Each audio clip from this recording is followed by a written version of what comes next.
So I have a large collection and I love all of my fragrances, but some more than others. Unfortunately, some of them are already discontinued, so when I finish the bottle, maybe I will not repurchase. And for the fragrances that I love, I will definitely, and if they are still available, of course, I will definitely repurchase them. Hi everyone, I'm Jolima from Scented Moments channel, where I help you to discover the amazing world of perfumery. So in this video, I want to share with you 5 fragrances that I will definitely rebuy when I finish them, and 5 fragrances that I don't see myself purchasing a new bottle when I finish them. And I have here designers and niche. So without further ado, and I will not mention them in a specific order, let's start off with the fragrances that I will definitely rebuy. So the first fragrance here, it's from the house of Profumum Roma, and the majority of the Profumum Roma fragrances that I have, I will definitely rebuy them. It's my favorite perfume house, as you might know, and I will just mention this one as an example. And it has a huge dent actually. This is Dulcis in Fundo. Absolutely love this fragrance. Now, bear in mind, this fragrance was yellow, almost transparent when I first purchased it, and it was like already 3-4 years ago. And since then it changed completely, because this has vanilla and this has also orange and citruses overall, but especially orange, and so this smells like a orange cupcake. It's delicious. Oh, it's so good. It's so addicting, and it has like a natural feeling to it. It's not scratchy, it's not overly sweet, it's just so well balanced, so smooth, but it lasts and projects. This one, for me, it's one of the best fragrances for date nights, and overall if you want to stand out in a crowd. But this is definitely more playful, and it is a bit romantic. It has a sensuality into it, for sure, in my opinion. So that's why for me this is perfect for date night, perfect for situations that you will hang out with your friends. I will not say exactly night out. I mean, you can wear, of course, in the night out, but I think this fits better date night, I would say. Absolutely love this one. It's very unique. I never smelled anything like this before. It's a great vanilla fragrance with orange on top. I mean, fantastic scent. Dulcis in Fundo by Profumum Roma, a delicious perfume that I definitely will rebuy as soon as I finish this bottle. The next fragrance, this is an exclusive fragrance from Chanel, and this one is, boy, look at the dent. I mean, I added this one to my collection last year and already like going down quite hard. Boy, it's that type of fragrance that it's so versatile, it's so good. It's a modern barbershop type of scent. Of course, you have your lavender, it's a bit spicy, you have your aldehydes, musky. It's just fantastic. I love this. Was love at first sniff, and I just go heavy on the spray. I love these 200 ml bottles because I just will go really hard on the sprays, and then this one lasts. Actually, I don't have any issues with performance with this one. The projection is not that great, but the longevity, it's quite good. And this one is very versatile. It's my no-brainer type of scent during the hotter days of spring and summer. I mean, I just douse myself with Boy from Chanel. It's elegant, effortless, and it's all I need when I don't know where I will wear, but Boy, it's always there for me. Chanel Boy, it's a staple in my opinion. Talking about fragrances that are a staple, this one is from the house of Amouage, and it's my favorite Amouage fragrance, Jubilation 25. This fragrance for me, it's very special. I wear it mostly in special occasions. Jubilation 25, man, it's already a classic from Amouage, a masterpiece created by Bertrand Duchaufour. And this one, you have blackcurrant, you have benzoin, you have oud, you have all type frankincense, of course, and you have all type of resins that you can imagine are in this perfume. This is like a juicy blackcurrant with incense, resinous, and with a sweetness in here. Like, it's a mix of vanilla and the ambers, and so this is like a sweet, resinous, fruity fragrance that it's just addicting. And I never smelled anything like this before. I mean, now this was groundbreaking when it was released. I think it was back in 2008, if I'm not mistaken. And since then, I mean, you have so many brands trying to copy this DNA, and of course you have also clones of this fragrance. So I mean, this was really a groundbreaking release, still is, in my opinion.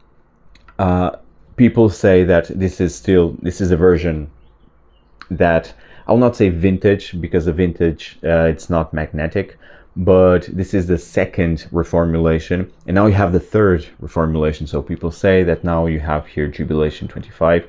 It's here right on front, but this version Jubilation is written right here. I hope that you can see it. And people are saying that, oh, this new reformulation, it's weak. I don't know, I still did not try it.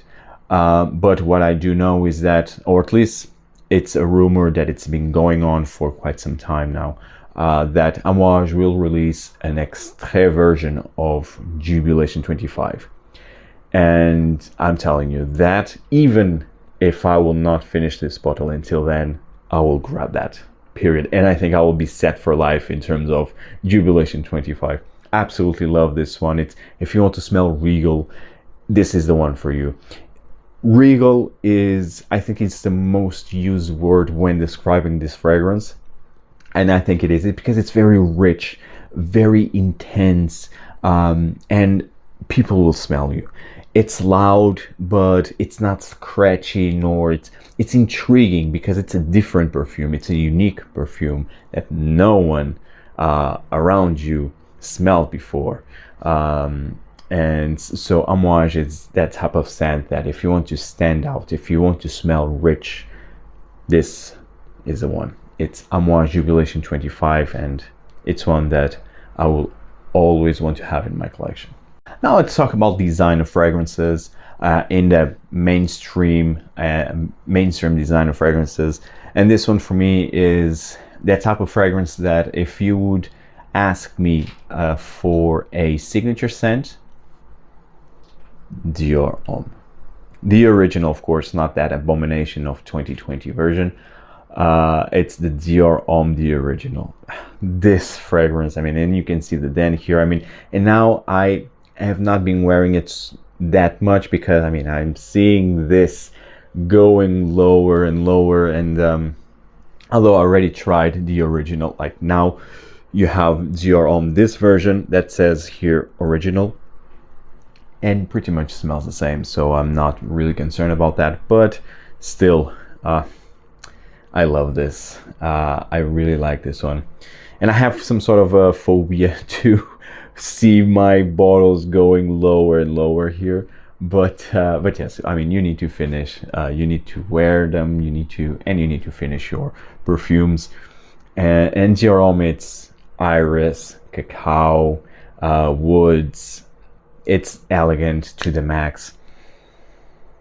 Oh, it's so good. It's that makeup-y iris that, again, it was groundbreaking when it first released in 2005.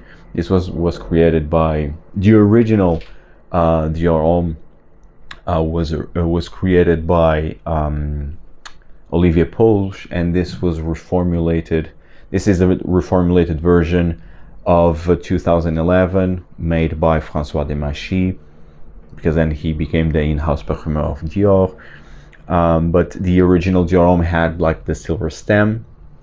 I never tried that one actually, but I love this. This was love at first sniff. This is the reason why I love Iris. And you can't go wrong with this one. And it's one of my most complimented fragrances ever. So yeah, Dior Homme, it's one that I will always have in my collection. And last but by no means least, this might be a surprise for you because I don't talk about this fragrance much here for some reason, but I love this fragrance. This is so versatile and it's so good and it's cheap in my opinion. It is KIEHL'S Original Musk. Now I purchased this one last year and this is the dent. I mean, crazy. I love this. This is very versatile. This is just like Boy. It's that type of fragrance that when I don't know what you wear, I will wear Original Musk or Boy or fragrances like that. It has that fresh soapiness. This one is definitely more musky, and the musk here is to die for. It's so sexy in my opinion. But yeah, this has like a soapy animalic musk, but it's not overly, I mean, it's not too animalic, it's not too daring, not at all. I think this is very versatile and it just works. It smells clean, like a clean skin, if that makes sense. But it just works. I really like this one, and it's a fragrance that I will always have in my collection. It took me so long to purchase this one. I mean, for some reason that I can't really explain, but I'm very happy to have it, and I will always have this one. Because again, it's also that type of fragrance, because I usually go to the gym weekly, 2-3 times per week. And this is also a type of fragrance that I love to wear after the gym. It just works for me. I don't know why. And when it's hot outside, this really works actually. So I love this one. If you are searching for an affordable but amazing musky fragrance, Original Musk by KIEHL'S is the one for you. And now let's dive into fragrances that I will not repurchase, either because I don't see myself even finishing a full bottle of them because they are very intense, or because they are already discontinued and I will not bother anymore. I mean, it's just like, well, it's gone. I mean, for sure there are other alternatives out there, and there is one specifically that I like it, but it's probably my least favorite from the brand. Now, the first fragrance that I will talk about is actually from Frederic Malle, and I absolutely love this brand, but this one is the case where I don't see myself finishing a full bottle because it's that intense, it's loud. I mean, it's not for everyday wear, and this one is Promise. And also because right now this is incredibly, I mean, crazily expensive. So Promise by Frederic Malle is apple, a very nice apple, green apple accord, cypriol. So you have this leathery, woodsy, dark fragrance with a sweet, fruity accord in the opening, which actually lasts. And so this fragrance for me, it's very unique because of that green apple and then blended with the more darker notes. And I absolutely love this, but it's so loud, it's so intense, that it's just strictly for cold weather. And even during the cold weather, it's not a fragrance that I want to wear every day. So yeah, that's why I will not, definitely I will not finish a full bottle of Promise. This is a 100 ml, so I'm really happy with having this one in my collection. I love it. One of the best from Frederic Malle, in my opinion. Definitely in the top 10.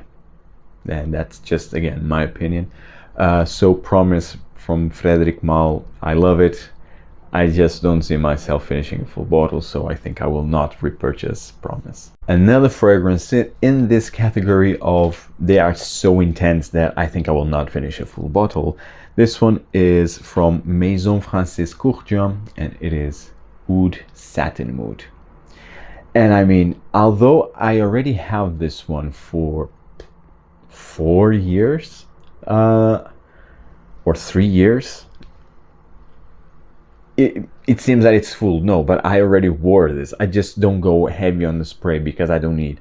I mean, 3 sprays max and I'm set. This just will project, this will last, and I don't need more sprays. Oud Satin Mood is Oud Rose Vanilla, although for me it's more about Rose Vanilla with a very, very small hint of oud.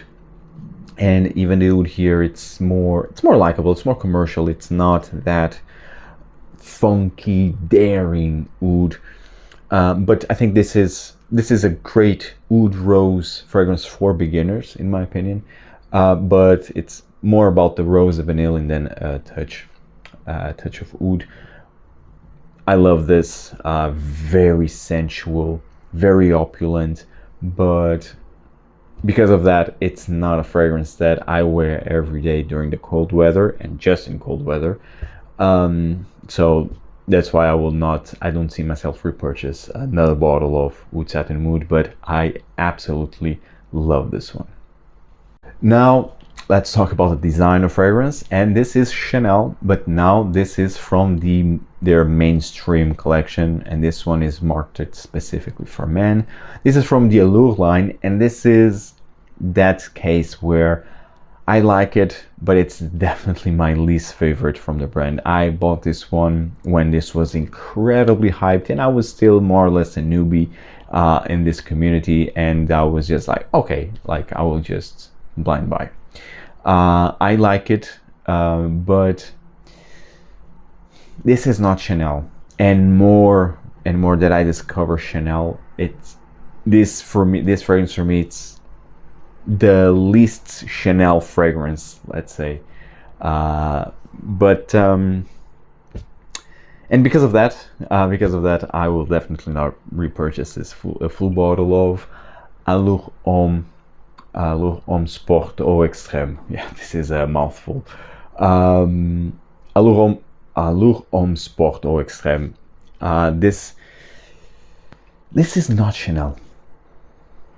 This is, I'll be honest, this for me smells like, and this might be a bit harsh, but like an Axe body spray, like a sweet Axe body spray. But okay, let's say like an upscaled Axe body spray, like a sweet Axe body spray.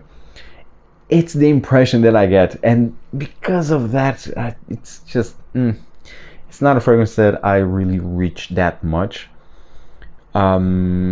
It's just if I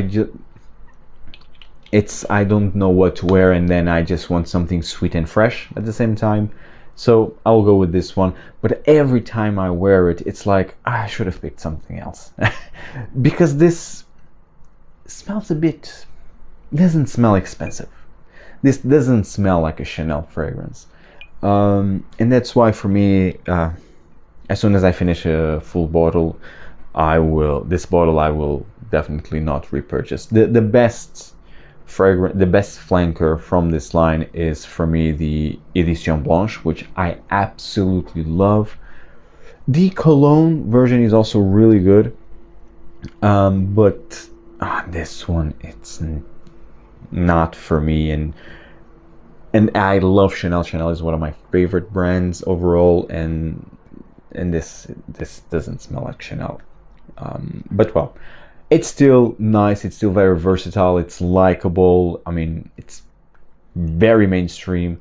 But yeah, it's just doesn't smell like a Chanel. Again, I can't stress that enough. Allure Homme Sport Eau Extrême. It's an okay fragrance. It's really a fragrance for beginners. And if you want to dive into Chanel, maybe you can try this one. Although I will suggest other fragrances. But still, well, I have it in my collection. I like it. I really want to finish this one and just get over with it. Now, the next designer fragrance I will not repurchase because unfortunately it's discontinued and it's expensive and it's just not worth the time, the work to see and to search for a new fragrance. But this is Gucci pour Homme 2.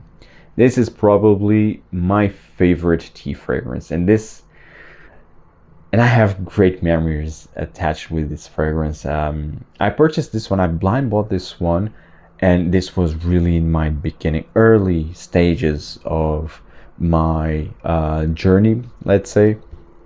And this was recommended by Manny from Cascade Scents, and he was praising this fragrance so much, and I was like, okay, I will give it a try.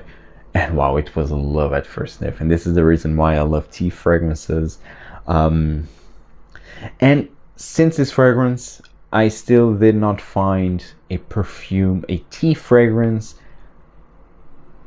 that I would say like this, but like the way that this makes me feel, that Gucci pour Homme 2 makes me feel.